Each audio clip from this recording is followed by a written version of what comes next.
this church, and I do believe the cornerstone of this church was probably established around 1905. I may be wrong, but around that period, and it was a piece of land given to us by the governor of Singapore at that time. So actually, you're in quite a historical area in the heart of Singapore. So for those of you who are new to Singapore, that's a little bit of a history for you. And as we began to grow as a church, you can see we began to extend the perimeter of the church outwards, and you see an extension side of the church just there. We have about 1,000 people joining us for every service. We have 8,000 members. So you can imagine Sunday services alone. Over the weekend, we have 12 services running, and many of those services are running concurrently. So you guys would have experienced a little bit of the space issue we've had, and that's why we've built a big tentage, and we call it the big white tent of meeting, where God's people gather. But it's really to solve the space problem because we don't have enough space to accommodate everyone. So I apologize for the really hot Singapore weather, but that's part and parcel of life in Singapore. So welcome to humid Singapore. I'm just buying time as we wait for people to come in. As you can see, we don't want those joining us online to miss out on anything, and we want to start on time. I still see people strolling in. Let's come on in before we start the next session. I trust you guys had a good time fellowshipping over lunch, sharing stories with one another. Maybe I just share a story about myself. Several of you have come up to me and said, "Hi, Pastor." I'd just like to say I'm not a pastor. Right? I'm not a pastor. A lay leader of Wesley Methodist Church. In fact, I run a global management consulting firm, and I also am a co-founder of several startups. I told you about those dreams, right, that I had when I was young, and the Lord began to call me into 3 areas, 3 C's. And so corporate is one, the first C. And so I've been doing a lot of corporate work, startups as well in the tech space, in AI. And the second C, God called me to is a community. So I'm also a community leader. I am the president of the Metropolitan YMCA. And the third C that God has called me to is church. And here I am as chairperson of Digital Wesley, and just seeking to fulfill God's call for my life, to be obedient. And I said to God, one day I said, "God, why are you calling me to these 3 C's? Can't you just call me to one?" And God says, do all 3, and I'll give you everything you need to do so. And so I'm here in obedience, and I've seen God's hand at work growing this movement. We're just 1 year old, and we do, like CW3, the Lord has blessed us. And it's such a joy to be able to partner, join hands with other movements around the world to see the frontiers of God's kingdom growing in the digital space, especially. So that's a little bit of information about myself. So happy to share with you, and I'm sure you guys have been able to share with one another about what you guys have been doing in your lives. And we're going to spend this next section. I think most of us are here now. Where's my partner in crime, Andy? You want to lead us in this next section? I've spoken a lot already. Over to you. Thank you, Karis. I was trying to get our very excited attendees who are still talking and coming to the front, right? To come in and yeah, you want to be in the Holy of Holies, isn't it? Come to the front, all right? And let's come closer to the altar. So there were many questions around why did we switch, from one hall to the other. And good question. Yeah. It's a practical question. It's because right now we have the youth service going on where we were, and we've got a 5 p.m. So a plug for our 5 p.m. Saturday service. Yes. Right? If you guys have time after the conference, do hop over to our service. Do join us. It's a nice contemporary service. And there's food, after the service as well. But yet again, if you are committed to go to the dinner, right? Yes. Please go to the dinner. Come to the YMCA, the dinner at YMCA. YMCA. And I think while the team was preparing for this conference, we also saw how we could bring the old and the new together, and just seeing the majesty of this place. Yeah. Just feeling the awe, right, of the tradition, of the history, of the presence of the Lord in here, while we talk about the future. Because this whole afternoon, we're talking about future. We're looking at the Web3 projects that are being fronted by Stuart and the team over at CV. We will be going to a technology breakouts right after this, actually. So we thought, why not have it at the most traditional place around? And remind ourselves that this is where without this, there won't be the next steps too. Yeah, maybe just a quick story about how this came about. Yeah. I'm closing in on you, not because I'm encroaching your space, but they're telling us that we need to be in the Can. All right? No problem. I'm happy to listen to you, bro. No problem. And so the story about Wesley and why we have 2 sites, a sanctuary and a hall, is because in the 1970s, I think the Singaporeans would know there was a big revival, charismatic renewal and revival in this nation. And it was birthed out of a Methodist institution called Anglo-Chinese School, where there was a clock tower revival. All right, how many ACS boys here? Just raise hands. All right, quite a number, and there was a clock tower revival. People began breaking in tongues and began moving in the spirit, and that led to groups gathering to pray together, to fast together, and to see God's kingdom come. And there was a revival, and birthed out of the revival was a desire in this church to set up a more charismatic contemporary service. And so we started what we call the prayer and praise services, and it was, I think, in the late 1970s and the early 80s. And since then, those services have grown. And so right now, we always say, if you come to Wesley, you turn left, you get the traditional service experience. You turn right, which is where we are right now. You turn right, you have the charismatic experience. So another plug for my church services. If you guys want to come and join us, very, very welcome to join us. We have services all throughout tomorrow, 9:30, 11:30. Do join us. And a lot of the services actually happen concurrently. Yeah, so as you can see, I'm buying time, and I do believe all of us are here, right? I think so, yeah. We can get started. All here now. Yeah. So the next segment, actually, we just want to hear from all of you, how was lunch? But good. Lunch was good. Yeah, those who can still come here by tea break, do come on down, right? Those online, if you're in Singapore, come on down. Because there's more food later on too. And during the breakouts, I think it will be just as enriching as lunch, or even more. And to find out how enriching it was, we're going to go around and we're going to just ask if any one of you had some interesting discussions that you would like to share back with the rest. And this segment was crafted by John Knox, who said he's been to many of such conferences, and the most important part wasn't to just sit down and listen. It was to talk to other people and connect and then discuss things. This is the meeting of the minds. This is the building of the ideas.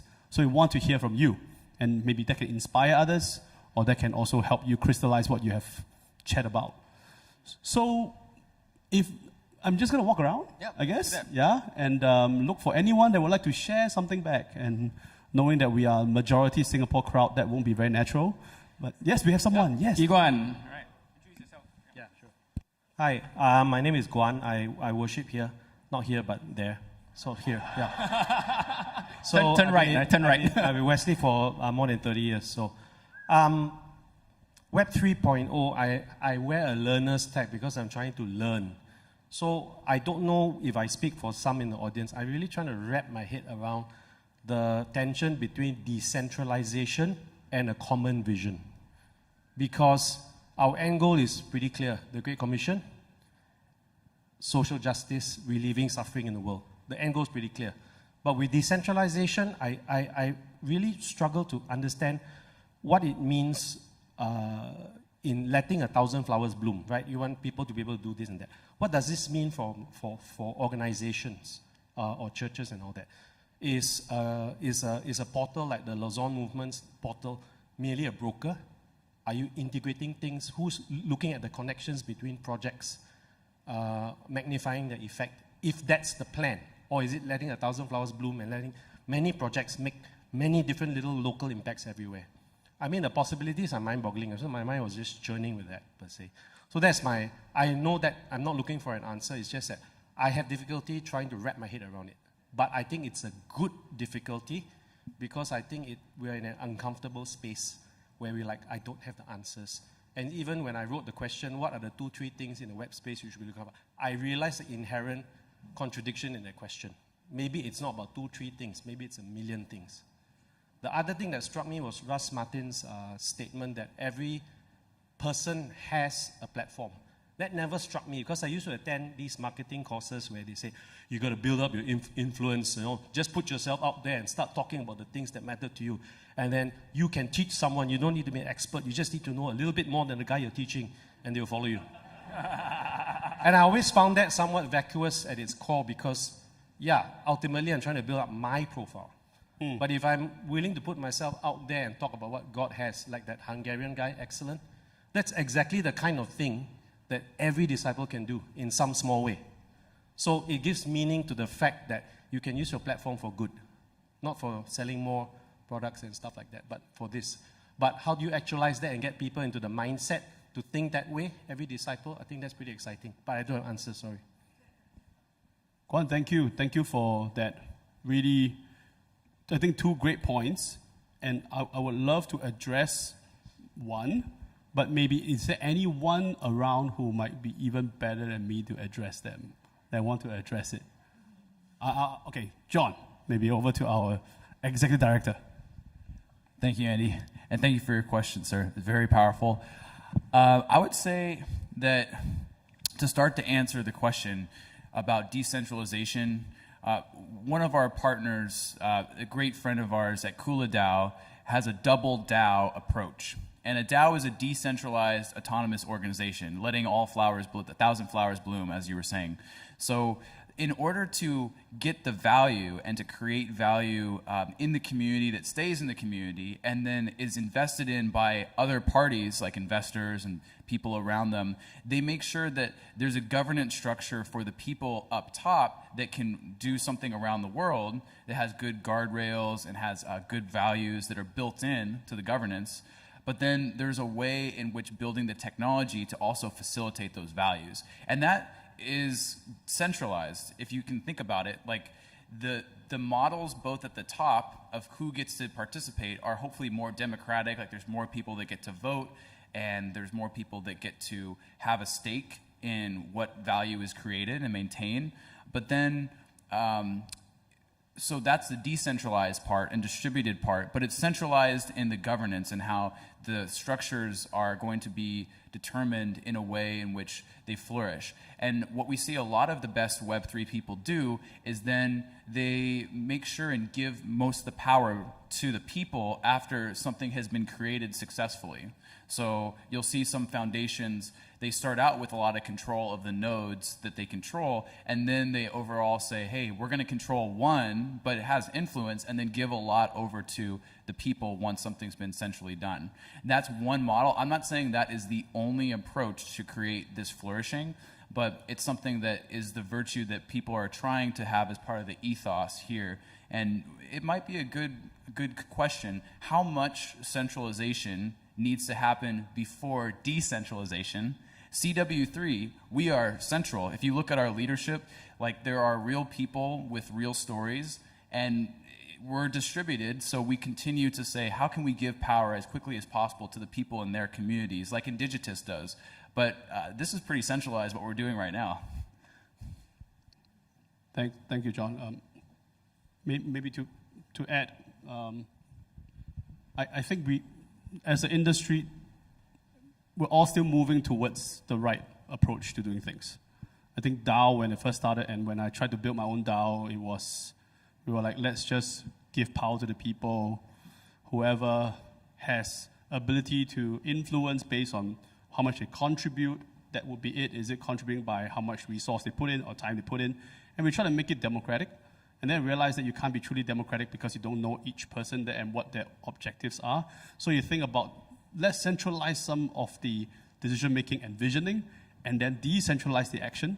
But that also doesn't work, because then there are also nefarious actors who will do it.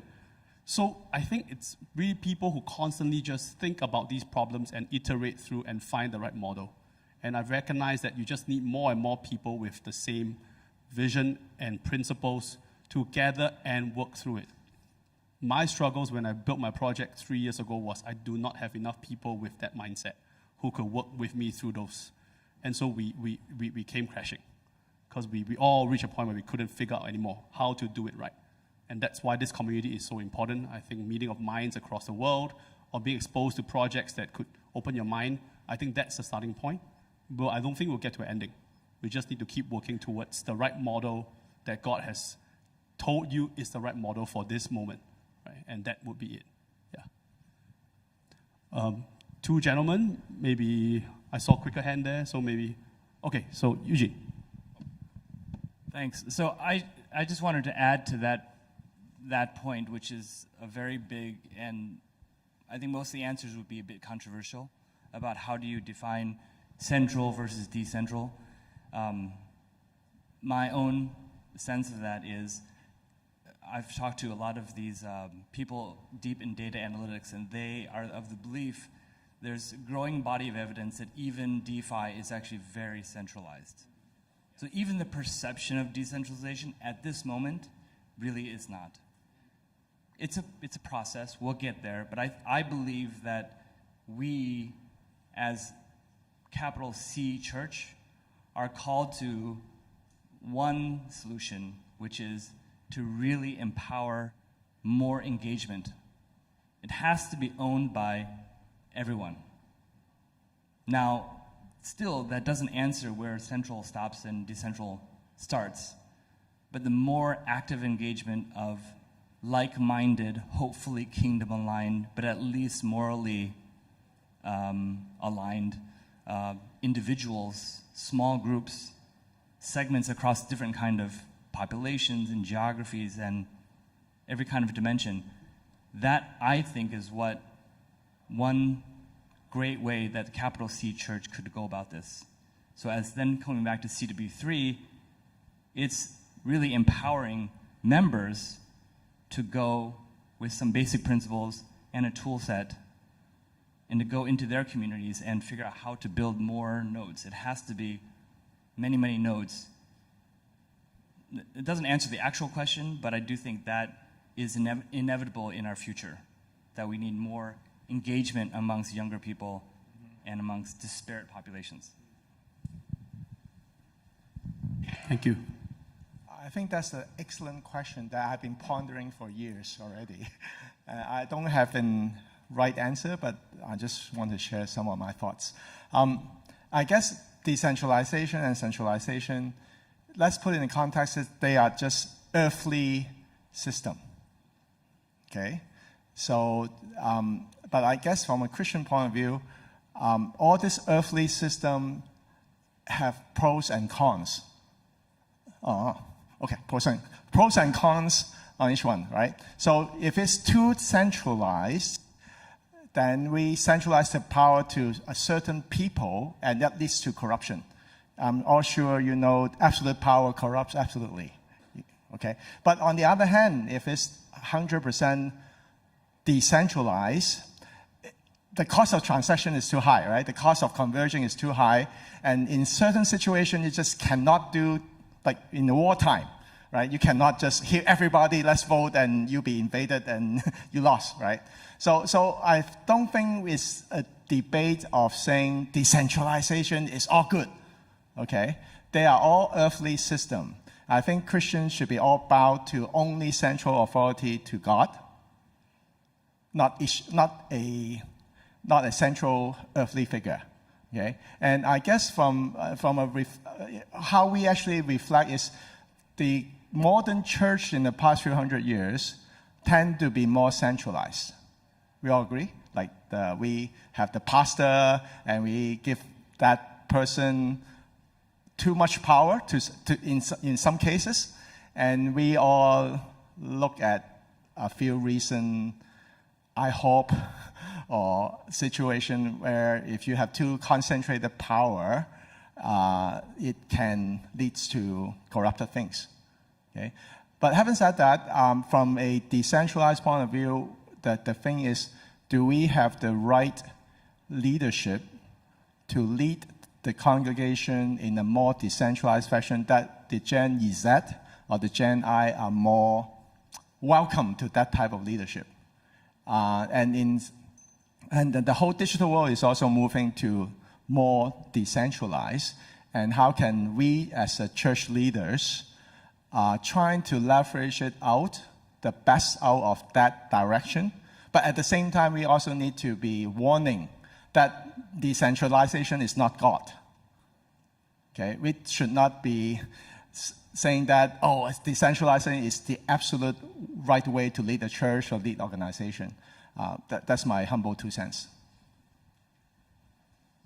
Thank you so much. Okay, would anyone else like to share something that you discussed over lunch? Anyone? Okay, we have someone. Oh, hello there.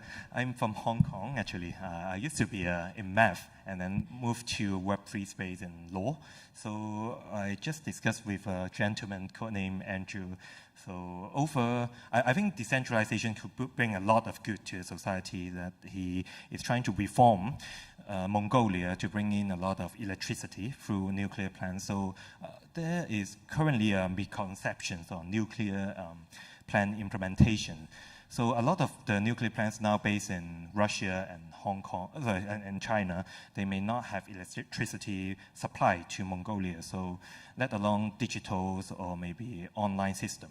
So through this decentralization project, I guess, envision there's so many we could bring into the different countries, including nuclear implementations or battery supplies. So how can we gather communities to channel more resources into different projects that are meaningful and try to support these projects ongoing. Also, I'm very, very impressed by different speakers on the tables that they were supplied and also sponsor. Maybe it's not easy for them to move to different part of the country to share the concept. So I'm very, very thankful to today that he bring us along. I mean, God bring us along together to discuss some groundbreaking through technologies and the Web3 space. Yeah. So thank you. Yeah. Thank you. Could you share a bit more about this Mongolian Power Project? Was this a for-profit project? Was it was it NGO or government-led? How do people get involved in it? Maybe you could share a bit so we have a stronger reference point. If you don't know, it's okay. Right. Anyone knows can share too. Okay, maybe I defer to the gentleman. Great. I spoke with, yeah. I thought this would be something interesting for everyone to learn. So, thank you very much. I am from Mongolia. My name is Andrew. So we are NGO, so Mongolian Nuclear Society, and the project will be for profit. But because of the location, is very sensitive because it's between Russia and China.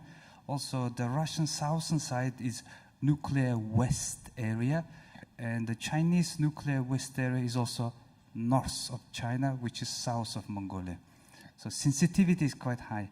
So, but the whole idea is trying to use decentralizations to be more free by influence from the CCP or from the military regime or oligarchy regime of the Russia. It sounds very ironic, but we hope and he will give us wisdom. Thank you. So just to clarify, the decentralized part of it is to enable employment of people who are up north and down south, who is too sensitive to work on these things for Mongolia. Is that right? Yes, it's trying to bring people, number one. Number two, capital. And then number three, let's say, larger new scale of social responsibility. Thank you. Thank you for the sharing. Maybe income will go to unreached societies to deliver them through TikTok and gospel. That will be great. We will redeem those technologies too. Thank you for the sharing. Maybe we'll head down a little bit.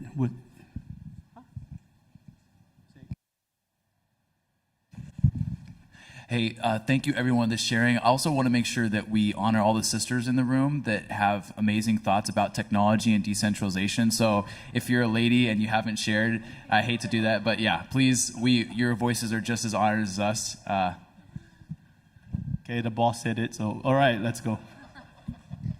I'm amazed that, my name is Monin from Hong Kong as well. I'm amazed that some women don't know that on the 8th of March is International Women's Day.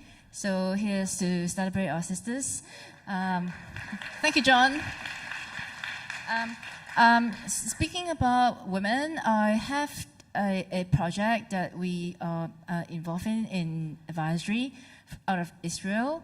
So the women wearables, like bracelets, jewelry, and they are linked on the blockchain to the police and, more importantly, neighborhood watch bodies that will, in the vicinity, help when they have a wearable alert for attack or violence that will alert through the blockchain system to the relevant neighborhood watch, because the police are often too busy and response time may be not quick enough for their own safety. So this is something I just want to bring out here, that there are women designing for women's safety. Thank you.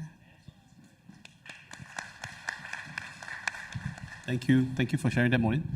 Any questions for this project? Anyone? Okay. Yep.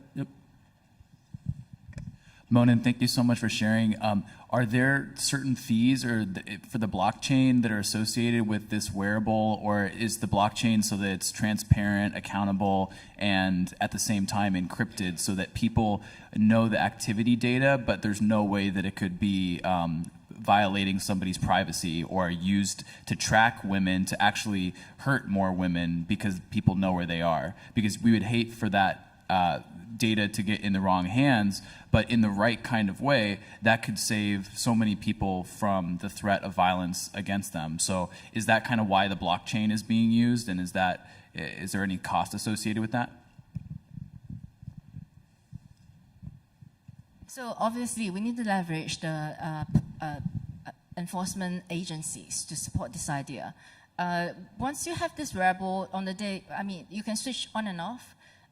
You can allow track or not track, but on the face of it, it would just be a wearable, so that won't be visible to the potential attackers. But if you, for example, after 8, you want to switch it on for your own safety, then there must be some permitted consent for the whereabouts. Especially certain streets, for example, in London, are getting unsafe. So that wearables, we need an ecosystem. And that is something I asked at the table as well, to be real change makers and to see real change. We don't have much time left. I always feel that we don't have much time left on Earth to effect real impact. That we must leverage the government. We must leverage the government. If we evangelize to the top 3 people, we might change 7 million. So why are we sitting here? We should be leveraging the people who matter. Full stop. And the world will be a different place within 24 hours. Thank you. Maybe one last sharing from anyone? Okay. So we have Jason. Just a quick one, because we know we had someone who had been with Wesley Mess for 30 years, one generation. Monin share. I'll share on behalf of the kids. I had a lunch and met a little Moto, who was about 7 or 8 months old, and his father is actually Mr. Mato and Connie. I'm not sure if they're here, but Mato and Connie. Oh, there you go. They actually run a coding school for kids, and how to infuse God's love in coding itself. They just moved to Singapore. Yeah, God loves and forgiveness on Jesus' cross, and hopeful of Holy Spirit. The hope of Holy Spirit. Wow, and they flew from Japan to Singapore, and they got their little one here itself. So I'm saying that all generations can be led to Jesus, and you're here because you're interested in thinking about Web3, so that's why you're here as well. So thank you for that. Do you want to say something? Or? So somebody who is interested in the kids coding in the world, so please support us. And please contact me. Thank you. It's an online coding school, but I thought every generation should be represented, as well. Andy. Thank you. All right. So with that, I think we'll wrap up this first share back. I hope you have all enjoyed just hearing what some other tables have shared. We will have another of such a session later on after our breakout. We'll have a longer one, and there will be different technology topics that we'll dive into to share. So all of you know which breakout track you guys want to go to? Or have some idea? Who wants to go to the AI breakout track? All right. Who wants to go to the crypto, blockchain, NFT breakout track? Come on, more hands, come on. Where are you? Okay. And then we have one about regulatory, security, legal. We have that one too. Yes? Okay. And then finally, we have an XR metaverse track. Okay, we got some. All right. So it's okay, still think about which track you want to go to. We'll announce that in half an hour's time. You have half an hour to think about it. But before we get there, I would love to, first play a video about a project that is pretty futuristic, grand vision. When I read about it, I was like, whew, this is interesting. And then we'll introduce the speaker after that, all right? So could we play the video first? Thank you.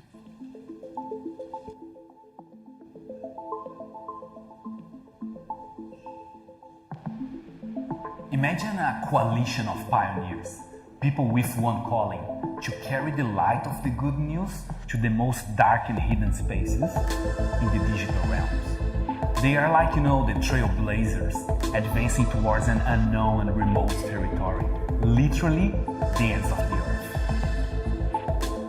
Undark is CV's Web3 platform, designed to take the gospel into this new frontier.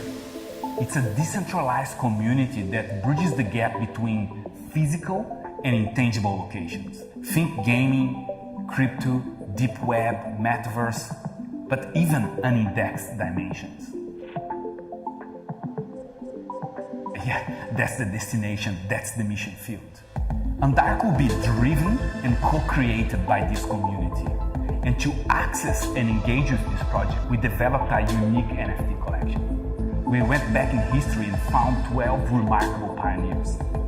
Of course, we had famous missionaries there like Hudson Taylor, but we aimed for a multicultural and gender-balanced selection. And in that journey, we found some amazing people.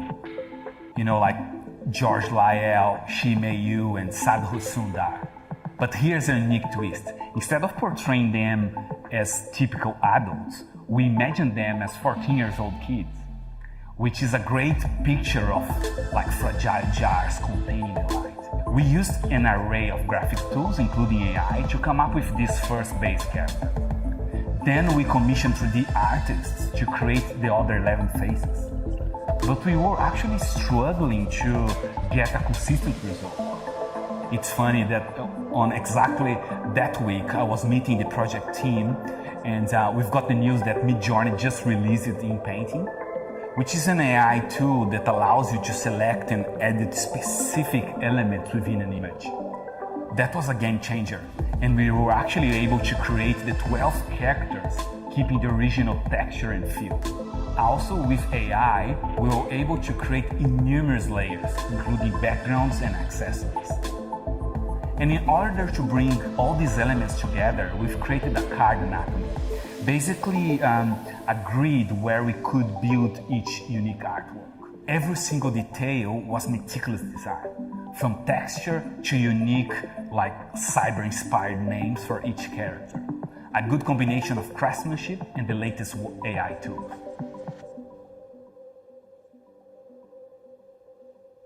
Bringing all these layers to a generative art software gives us the ability to create not hundreds, but thousands of unique artwork, which soon you'll be able to meet via Undark's website. The next generation wants to participate, they want to collaborate. And that's exactly the mission of Undark, to empower individuals, to foster and to channel an active community that together will learn and co-create. A community of native pioneers, exploring evangelism of tomorrow.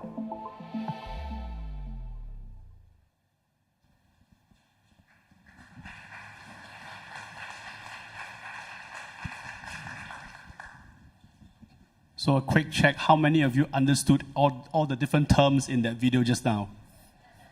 Not that many, right? Some of you do. The regens would hear it and know it, but the rest, still learning, right? So we are very honored to have Stuart and the team from Christian Vision, all the way from Australia, to be here. He's the Director of Innovation at CV. He's leading the team there. He's building all this wonderful stuff. And I'm just going to hand it to him so he can share with us all this and more. So, Stuart, please. Okay. Thank you. It's great to be here. I feel like I'm amongst my tribe when I come to a gathering like this. Great to be able to share on this topic about building the future of missions together. I'll use some examples from the project that you just saw a moment ago. But I really want to talk about this topic of building the future of missions together, together being the operative word. Okay.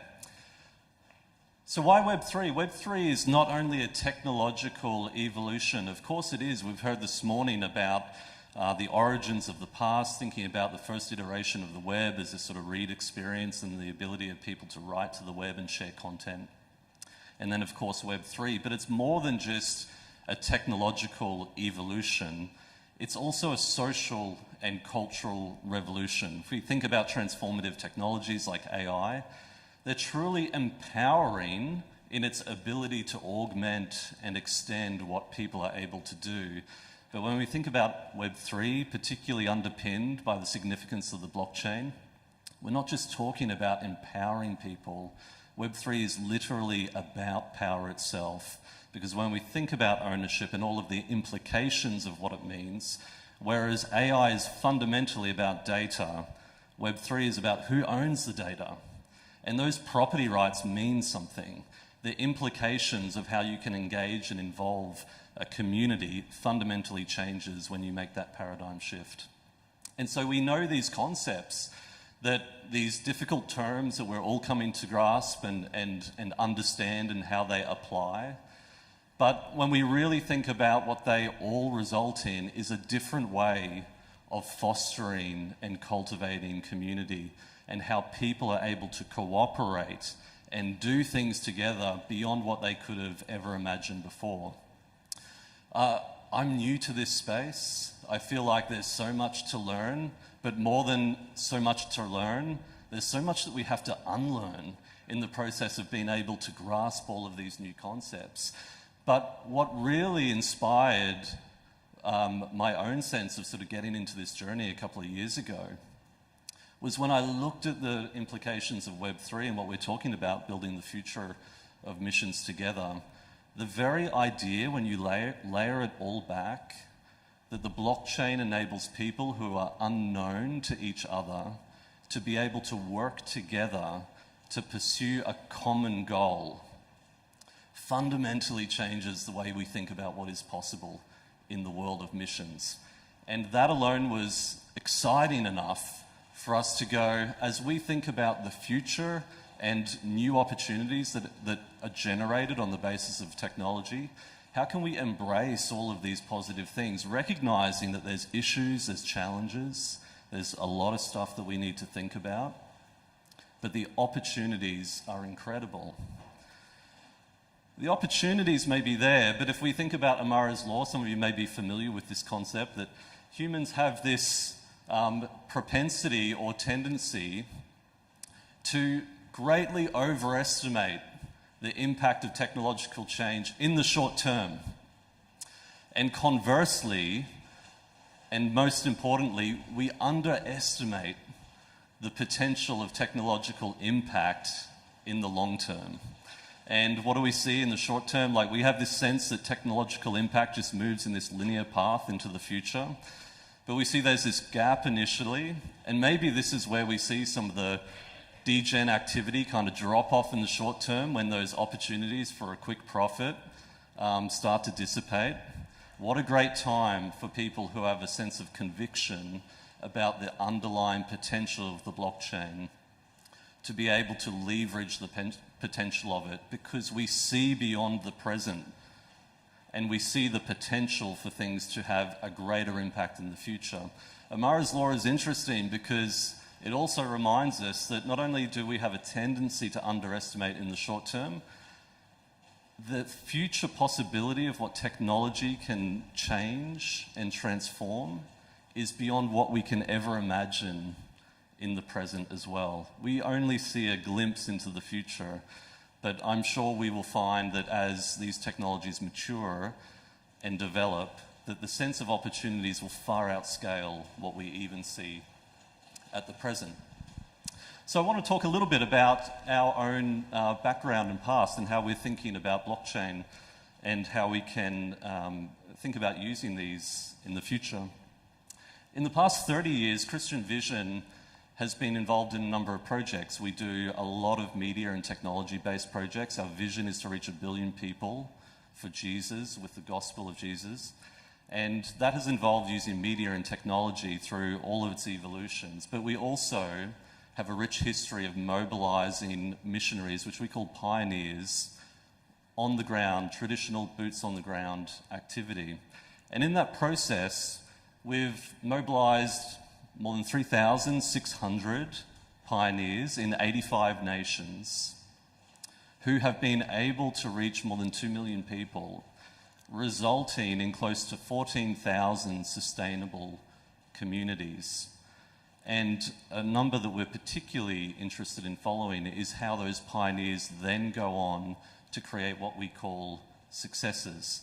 Almost 35,000 pioneer successors. So people through a process of discipleship who have pioneered new territories and new opportunities have risen up people underneath them to be able to take that message forward. And this is really significant because I have to apologize, my slides somehow got a little bit out of order, because it allows us to think about sustainability from the very first step. I want to come back to the point about the future and the fact that maybe we have a tendency to jump out of what appears to be a technological trend when it's not fulfilling our overinflated expectations. But we can draw on with confidence to see maybe the degen activity has dropped away a little bit, but we're seeing big brands investing in this very idea of community. Think about the way that the blockchain is transforming loyalty programs. Starbucks is a great example. The secondary market for luxury goods in terms of authenticity, Prada is a great example. Nike, I think, is probably one of the best commercial examples of building a community of creators that are co-creating products together with a major brand like Nike. And Adidas is similar, but maybe more on a sort of like cultural level around some of these phenomena that have occurred around the cultural space and NFT projects. And so our framework that we have adopted within CV around how we can tie a lot of these things together is about thinking about these three areas of mission, of community, and creators. And how can we build value at each of these points in terms of the mission and the vision that brings people together, people that perhaps unknown to each other, that can buy into a vision. How do we build community amongst all of this fragmentation? In our experience that I shared from those stats a moment ago, having a community has always been central to the mobilization effort. But that community has formed in and up and around in proximity with the people where they live, in partnership with churches. But what does community look like in this world of fragmentation, when people are living in all parts of the world, largely unknown to each other, doing wonderful work, but missing that essential ingredient? And then, of course, the creators, the people who are actually making the content, have the vision, have the creative skills, are employed in a variety of different fields, but would love to use their time and talents to contribute. How can we unlock their contribution so that they can bring value into the network, but also have a way of getting value out of that network? And so from there, we talk about Undark. So we started with these first principles, if you would, and thinking about how do we go into this concept of future missions? Because one of the key concepts that captivated us in thinking about our past and how we can translate everything that we've learned over 3 decades of mobilizing pioneers on the ground is that the unreached people of tomorrow are no longer only in physical and tangible locations, but they're also in digital and intangible realms. Places like we heard before, metaverse locations, it could be crypto communities. There are more than 3 billion people who are involved in gaming in all of the different expressions in which that exists. We heard a moment ago that they represent one of the largest unreached people groups in the world. And we want to be able to address those people. An example of that is a friend of mine who lives in a part of the world where it's difficult to share your faith, but he's an avid gamer.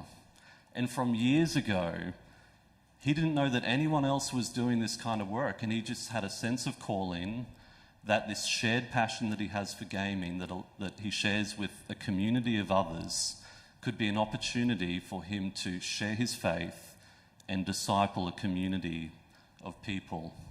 And so they enjoy gaming together, but they're really intentional about the time that they have to talk about Jesus, share their faith, encourage people. And even though that community don't know who that person really is because they interact via his avatar, the sense of relationship and the significance of the connection is as real as any other community. And these are exactly the sort of people and situations that we want to leverage as an Undark community to be able to mobilize more of in the future. But when we talk about the community and we think about the problem of the fragmentation, we're really inspired by this very familiar verse from Hebrews 12 that talks about the great cloud of witnesses, those heroes, those trailblazers of the faith. But we want to translate that idea and go, it's not just the individual figures that passage in Hebrews 12 specifically mentions, of course includes them, but it also includes you and me, past heroes, present and future heroes, that as a community, in the same way we are being exhorted to be encouraged and built up by thinking about the exploits and the example of heroes past, we can be that to each other. And so the community that we're seeking to form is to be able to provide that sort of inspiration and support for other people. Being a Web3 project, we want to leverage the technology to be able to build that kind of community using the tools and technology that are available. And so that is our motivation for an NFT project. It's not to raise money. It is primarily about the way that we can build a community of people. And so our NFT collection for us is really more like an access card. And that access card is able to vet people to know that they're absolutely on mission, on the same values and vision that we have. But as we bring them into that community, we're able to provide community-based utilities so that they can express that heart and passion to encourage all of the other pioneers in that network. You saw from the video before, this is an example of our 12 characters. If you haven't had a chance to visit our website, undark.io, undark-.io, read about these pioneering stories. They're absolutely amazing. And it was a personal blessing to actually go through the process of researching who these people are, these great men and great women from diverse cultures that have played such a pivotal part in the Christian story over the ages, and how we can bring that to life in an NFT project and allow their stories from the past to speak into the present of our current pioneers who are doing things in dramatically different ways to what they did in their historical lives, but carry the same passion and spirit that they did. And so to conclude, in terms of the Undark project and that framework that I shared with you a minute ago, our whole concept about delivering value at the intersection of mission, community, and creators is this: that pioneers bring light, the gospel, into hidden and dark places. It's our mission, empowered by a community. If you check that QR code, you can find out more information on our website. Please read our white paper. And just to encourage you, the future is not written. Let's create it together. Thank you.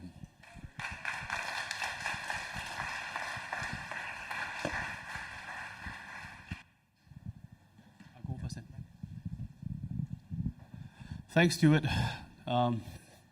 If there's still terms you want to know about Web3, you know which breakout room to go to, you know which website to visit. My takeaway was Web3, it's about ownership. It's not just AI, it's all the craze now, but AI is about data, and Web3 is about ownership.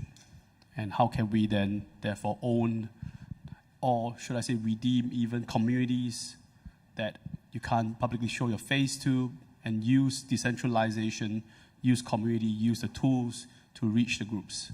And we heard about the gaming community this morning. It makes me want to go home and turn on PlayStation and load up Minecraft now and go to church.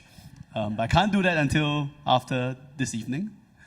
So yes, that's a to do for all of us. Find something to learn more about. There's so much that we all learn today, right? And you can just check out one project, one of the examples that I think Russ or even you'll find out more from the groups that you speak to later. As you learn a bit more and feel, can I get involved in it? Can I see where do I fit in the intersection of the mission of the community, right? Can I get involved? And that would be the great first step for all of us. And to start that off, we're going to go to our breakout rooms where you learn more and then figure out how you get involved. So with that, maybe Karis can tell us a bit about how do we get to those places. Yes. So quick instructions. I think by now you would have you found your way through the maze. Those of us who've signed up for AI, who would like to go to AI, it's going to be held at the plaza roof. And that's exactly where you just came from. That's where lunch was. And then, okay. And then we've got the crypto blockchain tokenization. Those of you interested in that, go to basement room 1. So all the rest will be in the basement. So basically, you go out the door, turn left, and down the stairs, and that will bring you to basement room 1. Those of you signing up for XR Metaverse, that will be basement room 2. And then those of all us in legal, regulatory, cyber security would be basement room 3 and 4. Everyone clear? So basically, AI, rooftop, all the rest in the basements. All right, we'll see you back at 3 o'clock. Thank you. The signages are around, so look for them as you navigate. And have a good time, everyone, in your breakouts. Breakout leaders, breakout area leaders, could we meet right outside? And I'll pass you guys the Post-its and the markers and the pens. And for online, please come back at 3 p.m. Singapore time, 3 p.m. Thank you.